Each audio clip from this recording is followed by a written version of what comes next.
मैं भीमराव अंबेडकर। आज से 133 साल पहले 14 अप्रैल को मेरा जन्म हुआ था। कुछ ही दिन बाद मेरा जन्मदिन आ रहा है। मैंने इस देश के लिए, यहाँ के दलित एवं पिछड़े समाज के लिए क्या किया, उसका मुझे जिक्र करने की जरूरत नहीं है। पर एक बात से मेरा दिल दुखता है और वो मुझे आज कहना है। आपको ये वादा करना है कि आने वाले 14 अप्रैल से पहले जो मैं आपको कहूं उसका आप खुद पता करें। आजकल इंटरनेट पर गूगल सर्च करने से सब मिलता है। मेरे बारे में तो इंटरनेट भरा पड़ा है। बस आपको अपने मोबाइल फोन में गूगल सर्च करना है।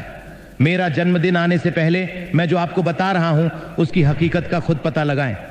पहली बात, जब पूरे देश के सब बड़े लोग कांग्रेस पार्टी में होना अभिमान की बात मानते थे, तब भी मैं कांग्रेस पार्टी में नहीं रहा।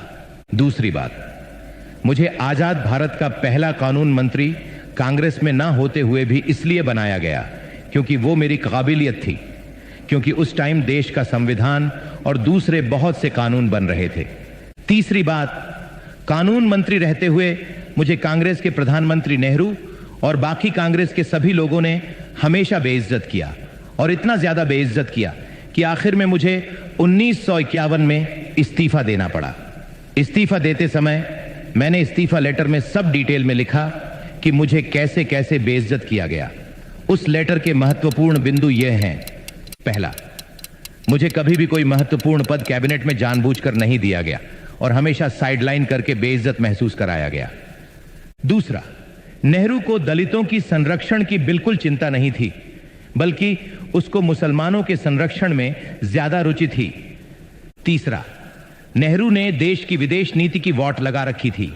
एक भी देश भारत के साथ नहीं खड़ा था, और कश्मीर के मुद्दे पर तो उसने और ज्यादा हालत खराब कर दी थी।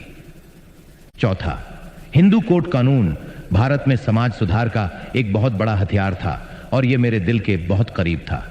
इसको नेहरू ने कभी पास नहीं होने दिया। मैंने जितनी कोशिश की, नेहरू और कांग्रेस ने उतना ही ज्यादा रोड़ा अटकाया। इन सब बातों से परेशान और बेइज्जत होकर मुझे अंत में इस्तीफा देना पड़ा। आप इसका पता करो गूगल से। मेरा ओरिजिनल इस्तीफा लेटर कांग्रेस काल में रिकॉर्ड से गायब करवा दिया गया, परंतु आज सोशल मीडिया और इंटरनेट का जमाना है तो कुछ भी छुपाया नहीं जा सकता। इसलिए मेरे इस्तीफा लेटर की कॉपी इंटरनेट पर मिल जाती है। इसके बाद पहली बार देश में लोकसभा के चुनाव 1952 में हुए। मैं चुनाव जीतकर भारत की पहली लोकसभा में जाना चाहता था। मैंने अपनी पार्टी से मुंबई से चुनाव लड़ा। कांग्रेस ने मेरे ही पीए नारायण कजरोलकर को मेरे सामने अपनी टिकट पर खड़ा करके षड्यंत्र करके मुझे 15,000 वोट से हरा दिया और बेइज्जत किया।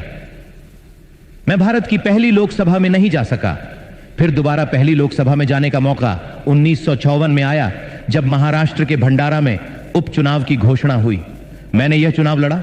यहां भी कांग्रेस ने मेरी ही बिरादरी के भाऊराव बोरकर को मेरे सामने खड़ा करके मुझे हराया और बेइज्जत किया। नेहरू और कांग्रेस ने मुझे देश की पहली लोकसभा में घुसने ही नहीं दिया, और दूसरी लोकसभा के चुनाव से पहले मैं देह छोड़ चुका था। यह बेइज्जती मेरी मृत्यु के साथ ही नहीं रुक गई, ये चलती रही। मृत्यु के बाद भी जब तक कांग्रेस सरकार रही तब तक मुझे भारत रत्न नहीं मिला। नेहरू ने जिंदा रहते रहते खुद को ही 1955 में भारत रत्न दे दिया। उसकी बेटी इंदिरा, उसके दोहिते राजीव, सबको भारत रत्न दिया गया। यहां तक कि ईसाई धर्म का भारत में प्रचार करने वाली विदेशी मदर टेरेसा को भी भारत रत्न दे दिया गया।